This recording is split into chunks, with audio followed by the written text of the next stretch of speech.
Nothing is too beautiful and nothing is too expensive, which was the founding father of the company's motto. In the 108 years since Ettore Bugatti founded his eponymous automobile manufacturer, the manufacturer of the world's most alluring hypercars has lost none of its association with power, luxury, and excess.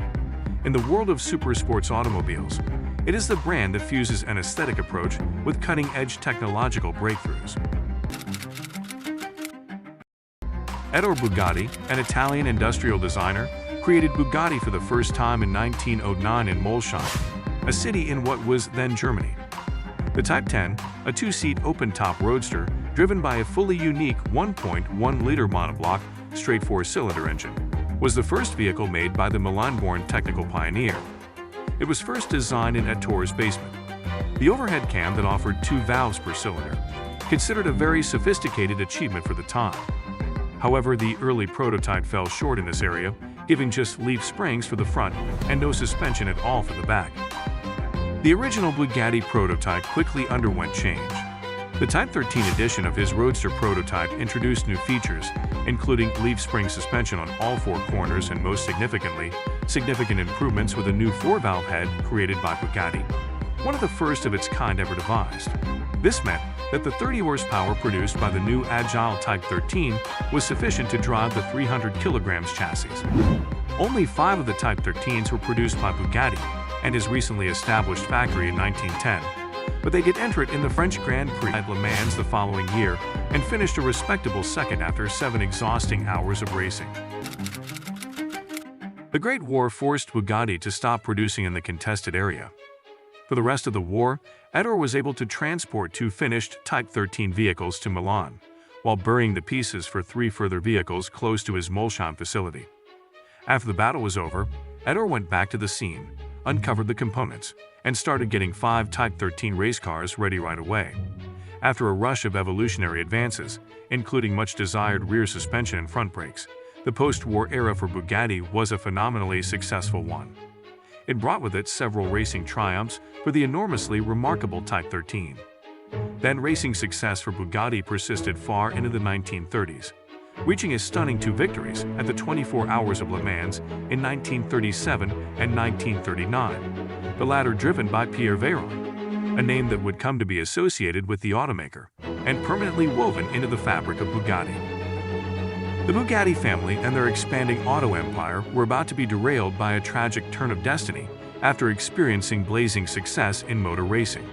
Jean, Ettore's son, was killed in an accident on August 11, 1939, while he was just 30 years old whilst testing a Type 35 motorsport prototype close to the Molsheim facility. Bugatti's tragedy persisted as the Second World War completely destroyed the factory and corporate headquarters.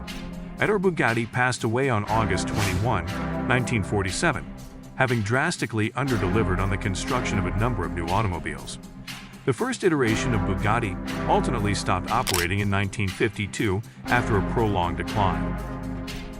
After multiple unsuccessful attempts to revitalize the brand in the 1950s and 1960s, an Italian businessman by the name of Romano Artioli bought the Bugatti name in 1987 and founded Bugatti Automobili SpA. Artioli had plans to build a new facility in Modena, Italy, in order to restore the Bugatti name to Italian soil, a place made well known by a prestigious group of other car brands, including Ferrari, Pagani, and Lamborghini.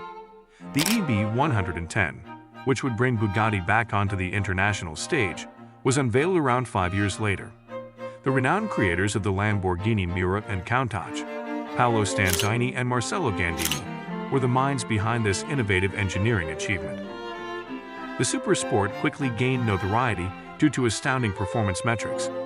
It could accelerate you to 100 kilometers per hour in 3.2 seconds and continue to a peak speed of 355 kilometers per hour. Before Bugatti's eventual insolvency in 1995, just 139 vehicles had ever been produced. Then in 1998, Volkswagen bought the Bugatti name, becoming Bugatti Automobiles SAS. The business would then go silent while it discreetly and meticulously constructed its tour de force, the Veyron EB16.4, after teasing many concept vehicles at major motor events in the late 1990s. The Veyron, which was developed using a similar layout to the EB110, was the fastest production automobile ever made, reaching a stunning 431 kilometers per hour with an 8.0-liter quad-turbocharged W16-cylinder engine. This engine produced 1,184 horsepower. Chiron redefined speed and usefulness once more in 2016. The first production vehicle to surpass 300 miles per hour was a variant of the Chiron, with 1,600 horsepower.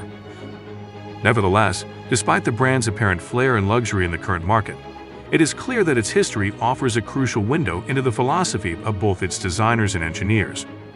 Perhaps this ongoing pursuit of innovation will not only keep the Bugatti name alive in the future, but is also the reason it has maintained its leadership position in automobile design for more than a century.